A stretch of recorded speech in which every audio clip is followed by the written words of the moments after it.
And jumping off, nice and steady. They come to the first with Peter the Butcher, clear of the other three at the moment. Peter the Butcher lands clear of Al Kuwait. Here's Wyan Halin.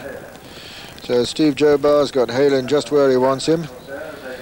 This horse in quite a lather going down, and that's a very good sign for his supporters, because when he's stirred up, it usually means that he's at his best. Peter the Butcher from Al Kuwait. Here's Wyan Halin. Quite a long run to the next flight. 10 flights in all, over 2.5 miles here at Ascot, and Peter the Butcher and Peter Scudamore well clear of Al Kuwait. Here's Wyan Halin.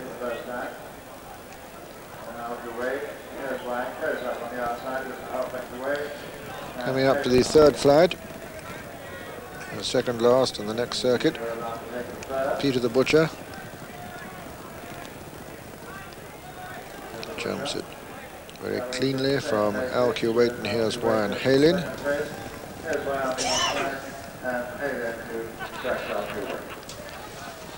Peter the Butcher over the fourth from Al Kuwait.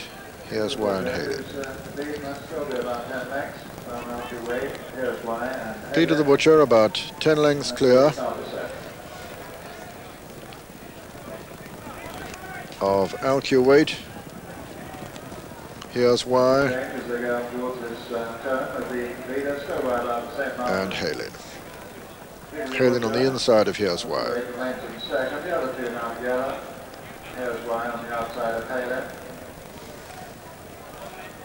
Steve Jobar sitting there in behind John Francome with a double handful on Halin at the moment, as Peter the Butcher takes him down to the first flight downhill towards Swinley Bottom, number 5.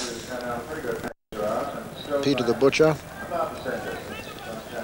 coming to this flight now. Still 10 lengths clear at least from Al Kuwait, and here's Wyan Halin. Al Kuwait jumped it very quickly, very economically. Here's Wyan Halin, just up sides in behind him. And Halin still with his mouth open, really full of running. Down to the 6th. Peter the Butcher in the lead from Al Kuwait, Halin, and here's Wyan.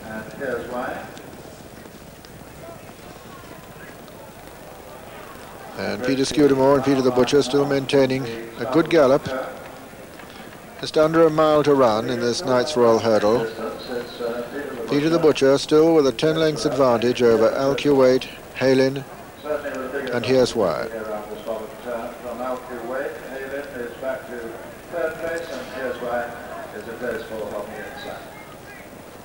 Coming up to the next flight, number 7 of the 10 in all, Peter the Butcher jumps it 10 lengths clear of Al Kuwait.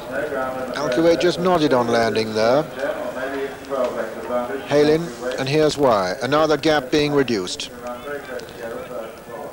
Now John Francome and Steve Jobar getting closer to Peter Scudamore as they jump the third last. Peter the Butcher by about 8 lengths from Al Kuwait and Halin. Here's Wyan having a job to keep in touch now. Racing to the home turn with 2 flights left to jump. And still Peter the Butcher from Al Kuwait and Halin. And Peter the Butcher still with a commanding advantage. Rounding the home turn, Peter Scudamore from John Francome.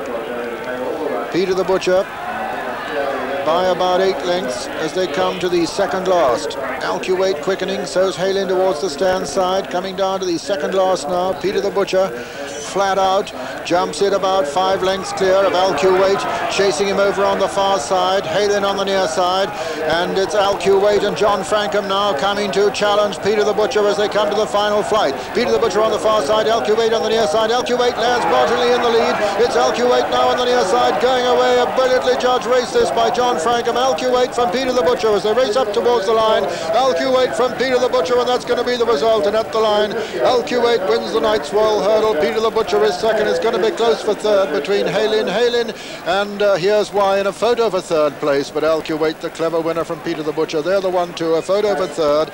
So the official 1-2, first number 7 Al Kuwait, owned by Sheikh Fahad, trained by Fred Winter and ridden by John Francome. Second, number 8 Peter the Butcher, owned by Mr. Peter Caselli, trained by Mrs. M. Nesbitt and ridden by Peter Scudamore. And a photo for third place, a photo between Here's Why and Halin.